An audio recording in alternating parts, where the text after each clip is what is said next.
Live from downtown Detroit, Local 4 News at 6 starts now.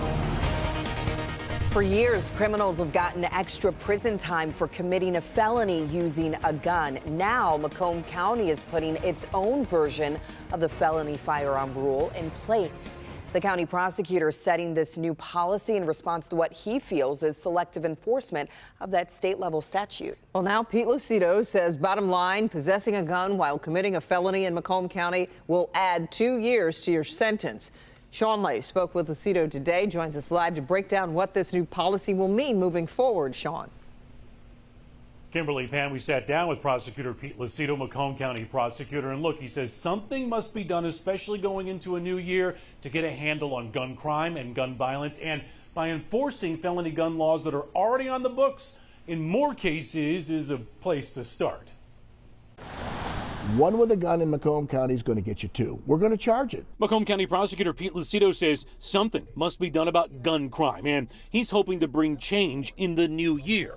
Michigan law is clear. A felon caught with a gun, that's another 2 years in prison. But Lucido says oftentimes felony firearm charges weren't being brought in some cases because the underlying crime did not include the gun. For instance, a felon fleeing from police and a gun is found in the car. Lucido says he's finding felony gun charges weren't being brought. Now in Macomb County, that person will be charged. Gun violence is out of control.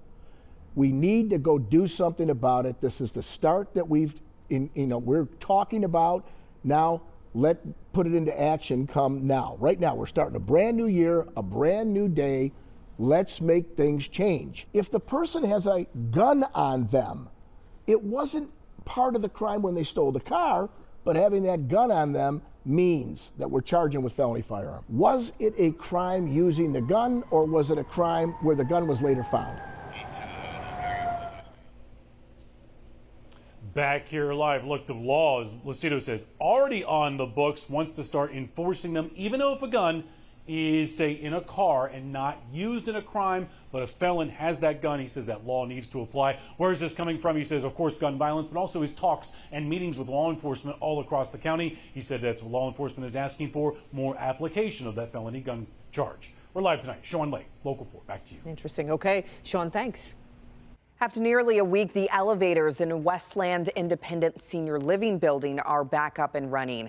On Christmas Eve, the Thomas Taylor Towers fire suppression pump burst on the 5th floor. That floodwater damaged apartments as well as elevators. Our Megan Woods joins us live. And Megan, they've had repair and restoration companies working around the clock to get this problem fixed. That's right, Pamela. We were here when that elevator company finished their repair. But to put it all in perspective, take a look at this. This building goes up. It has 10 floors and then 260 or more residents or units here in this building. 2 elevators, both of them were down since Christmas Eve, and 60 of the units were damaged by this flood, and so they weren't displaced, but you can imagine what they were going through in this last week. Oh my God, hectic. Especially when the water started coming down. There was nothing you could do. You know, we threw a few towels down to try to stop the spread, but then they come in and ripped out all the carpeting, moving all the furniture. Flooding on floors 1 through 5 and no elevators is less than ideal. Beverly Tardif lives on the 3rd floor, but has stayed in good spirits. My husband has a slight heart problem, so he's got to take like 5 steps and stop, and 5 steps and stop. But he's doing it. We're getting out. But they have support. For the last week, staff, you might need to get another wagon, including Executive Director Teresa D. Hart Schultz, have been doing all they can. If you go out to the store and get groceries, they usually help you. You can't have staff here that helps take them upstairs. I know they're delivering our mail. We have a chair lift that the fire department left on Saturday. Even passing out information packets on nearby carryout, grocery delivery options, and more. Then residents are helping each other. Dorothy on the 6th floor, I was worried about her running out of food, but she kept on telling me, no, I'm good for 2 more days. I'm getting out of here tomorrow. After days of working and waiting, residents finally got good news. The elevator, the large one, is running.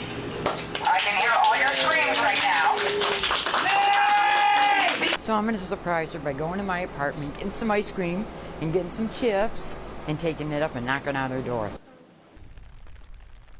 And as you saw in that video, residents are extremely grateful. Now, only one elevator is back up running. That's the larger elevator. The second elevator, it's going to be a process, and they're still working on it. You can see over here, property restoration company, still planted. They just left minutes ago. So this is a work in process, but in progress. But again, they are just extremely grateful that that elevator is back running and people can get in and out of that building. Live in Westland, I'm Megan Woods, Local 4. Good to see they're taking turns looking out for one another as well. Thank you, Megan. Yeah.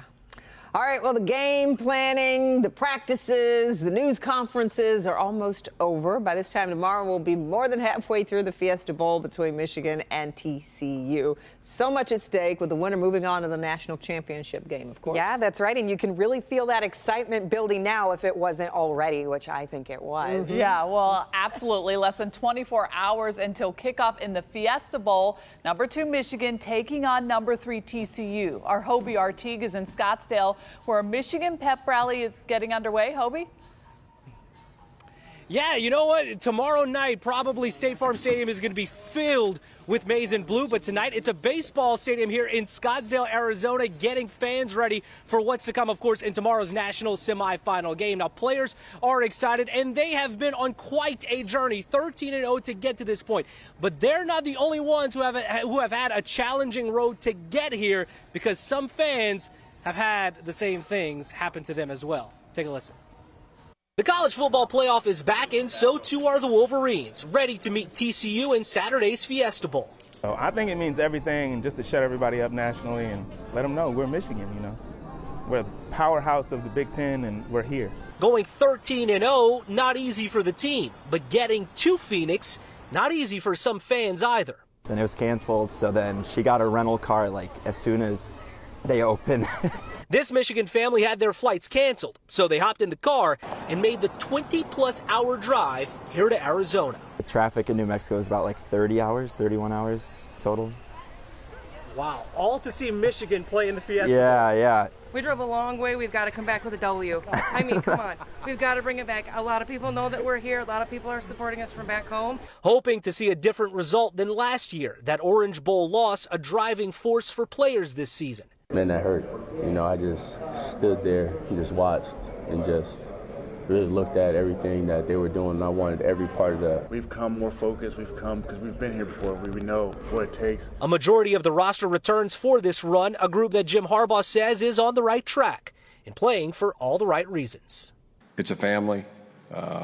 Guys, they're happy for the other guys' success. They support each other. They have each other's backs. It's a true team. It's a true ball team.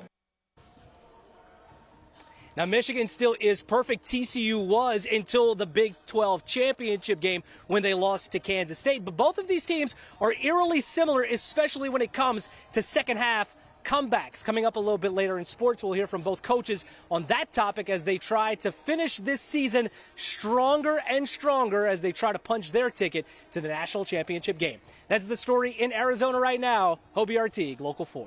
All right, thank you so much, Hobie, and we'll have more from you in our special coming up. Plus, Anna is breaking down the matchup in Chasing the Championship special tonight at 6:30, only on Local 4 Plus. Looking forward to it. Okay, Jamie, thank you. We'll see you a little bit later in sports. Police pursuit from Warren into Detroit leads to a big drug bust. Warren police got a tip from the community about a drug deal involving 2 vehicles near 10 Mile and Hoover. They stopped one of the drivers, but the other took off speeding. Michigan State Police put their helicopter, Trooper 2, in the air to help track the vehicle until it eventually crashed in Detroit. 8 people were arrested and the drugs found in the cars led police to search 2 homes where they found large amounts of meth, fentanyl, and crack cocaine, along with manufacturing materials. We want to give you a live look at our Mount Clemens sky cam. We've enjoyed the warm temperatures today despite that lingering rain. It's lingering all right. Let's check in with Kim Adams for the 4-1 forecast. Hi, Kim. Hi, well, this would have been the perfect day if it was sunny, but unfortunately we have had the rain and that will continue tonight. It will be heavy at times as well, so keep that in mind if you're headed out. 53 in Detroit, 47 in Howell, upper 40s in Pontiac, 51 in Adrian. Exact Track 40 radar, widespread rain across much of Metro Detroit. Couple holes here and there, but for the most part it's raining in Warren, Hamtramck, Detroit, Oak Park, even back to Farmington Hills, Livonia, Salem, Canton, Romulus. Showers at this hour, and those showers will continue overnight tonight and through the morning hours tomorrow. 54 in Detroit, 49 in Pontiac, but what a difference a week makes. 1 week ago today we were at 2 degrees, that's it, and now we're at 53, so that's a pretty nice warm up for us. The best way to keep track of all this up and down weather in between newscasts is to download our Forewarn Weather app. You can find it at your favorite app store. Just type in WDIV. It's great. You can see the radar. It will show you exactly when the rain is coming to your neighborhood, moving out of your neighborhood, and it's very easy to use. It's also free, so download the Forewarn Weather app today. New at 6. For some of the most vulnerable young patients, just getting to the hospital for care is a major challenge. I'm Dr. Frank McGeorge. When a local teenager realized the extent of the problem, she created a solution. Coming up, see how she's helping families get where they need to be and how you can help too.